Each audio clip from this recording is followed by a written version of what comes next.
আমার ভাইদের উদ্দেশ্যে বলবো, যারা পড়ালেখা করবেন যেন ভালো একটা অবস্থানে যেতে পারেন। যারা বিভিন্ন কাজ করেন, বিভিন্ন কাজ আছে, কাজ করবেন, কিন্তু আমার বাংলাদেশের কোনো ভাই যেন এই গাড়ির জগতে না আসে। এই মোটর ডিপার্টমেন্টটা যত খারাপ, এটার মতো খারাপ জগৎ আর কোথাও নাই।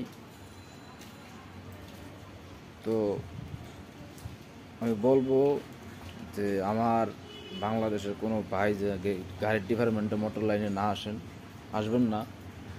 এটার ভিতরে আপনার মান সম্মান ইজ্জত কিচ্ছু নাই। আপনাকে একটা রাস্তার টোকাই ছিল, আপনাকে গালি দেবে। টোকাই থেকে শুরু করে শিল্পপতি পর্যন্ত, মানে আপনার কোনো মূল্য